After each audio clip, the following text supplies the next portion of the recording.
حضرت عبداللہ المزنی رضی اللہ تعالیٰ عنہ۔ کچھ لوگوں کی نا زندگی بڑی مختصر ہوتی ہے، لیکن جتنے زندگی میں لمحات ہوتے ہیں نا، ایک ایک لفظ بڑا قیمتی ہوتا ہے، شب و روز میں ایک ایک جملہ بڑا قیمتی ہوتا ہے۔ مختصر سی میری کہانی ہے، پر جو بھی ہے آپ کی مہربانی ہے۔ فرماتے ہیں کہ میرے والد بچپن میں انتقال کر گئے، مجھے چچا نے پالا تھا۔ اللہ نے میرے اوپر رحم کیا اور میں رسول اللہ کا غلام بن گیا۔ چچا اسلام کا بڑا دشمن تھا، وہ مجھے نبی پاک صلی اللہ علیہ وسلم کا نام سننا معاذ اللہ جلال میں آ جاتا تھا سنتے ہی، لیکن مجھ سے رہا نہیں جاتا تھا۔ اب میں کیا کروں؟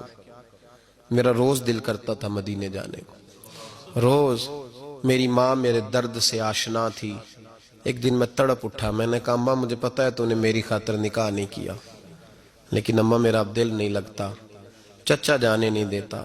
اماں کہنے لگی بیٹے جا، میری طرف سے اجازت ہے۔ کہتے ہیں میں جا کے چچا کے سامنے کھڑا ہوا، چچا میں نے جانا ہے۔ کہاں؟ پتہ اسے تھا مسلمان ہے۔ کہاں جائے گا؟ میں نے کہا مجھے مدینے جانا ہے۔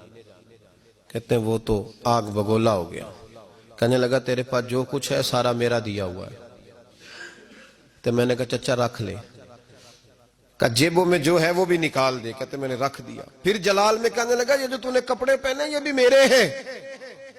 حضرت عبداللہ المزنی کہتے ہیں میں نے وہ کپڑے بھی اتار کے دے دیے، میرا وجود ننگا ہو گیا۔ تینوں لب دیاں آپ گواچے، سانو اپنی خبر نہ کوئی، ساتھوں پارے ککھ گلیاں دے، ککھ گلیاں دے۔ سانو آخ دے لوگ شدائی، کیونکہ اسی ننگ نموس دا ساڑ کے چولا، گل پہنے تاج گدائی، آزم اپنا آپ گوایا ہے تا یار نے چاتی پائی۔ فرمانے لگے میں اماں کے پاس گیا اور جا کے کہا اماں پہلے بھی تو میں ایک دن ننگا پیدا ہوا تھا، تو نے کپڑے دیے، پھر ننگا ہو گیا ہوں، کپڑے دے۔ کہتے اماں نے 2 عورتوں والے لباس دیے، وہ پہن کے میں مدینے پہنچا۔ میں بڑی غربتوں میں آیا تھا، میں دیہاتی تھا، مجھے کچھ کرنا نہیں آتا تھا، پر مجھے یوں لگتا تھا کہ مدینے میں سب سے زیادہ عزت میری ہے، سب سے زیادہ۔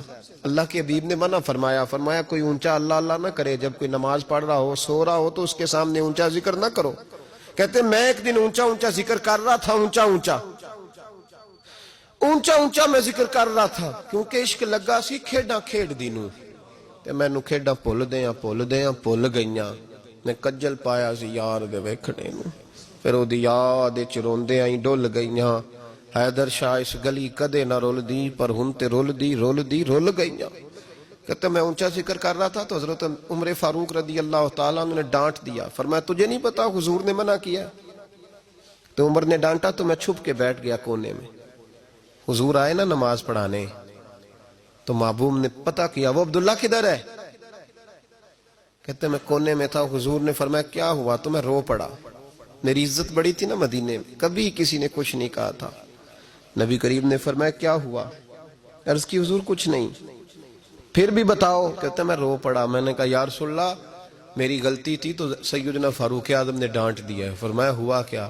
یا رسول اللہ میں اونچا ذکر کر رہا تھا، اور بات بھی ٹھیک ہے، کچھ لوگ قریب نماز پڑھ رہے تھے، حضرت عمر نے منع کیا۔ نبی کریم علیہ السلام نے فرمایا بلاؤ نہ ذرا عمر کو۔ خود قانون حضور نے بنایا ہے کہ اونچا ذکر نہ کرے جب کوئی نماز پڑھ رہا، بلاؤ نا عمر کو۔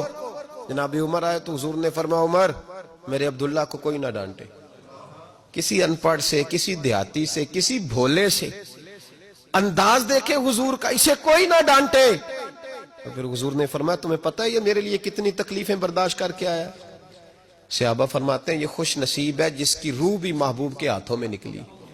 اور جب جنازہ اٹھا تو حضور کی داڑھی سے ہم نے آنسوؤں کے قطرے ٹپکتے دیکھے۔ مدینے میں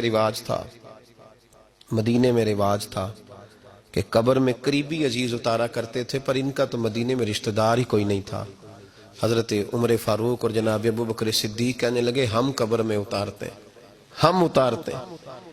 جب ان دونوں نے اٹھایا قبر میں گئے تو کہتے ہیں کمال دیکھو اللہ کے رسول ہم دونوں سے پہلے قبر میں اتر گئے، اور حضور نے یا البدایہ والنہایہ میں موجود ہے کہا مجھے دو میں قبر میں اتارتا ہوں۔ کہتے ہیں حضور نے تنے تنہا پکڑا، تنے تنہا قبر میں اتارا، پسے مردن فرشتوں نے جو تلاشی لی تو کیا نکلا؟ فقط ایک دل کے گوشے سے خیال مصطفیٰ نکلا۔ نبی کریم علیہ السلام نے قبر میں رکھا اور ساتھ فرمایا اے اللہ میں آج شام تک اس سے راضی تھا، تو بھی اپنے کرم سے اس سے راضی ہو جا۔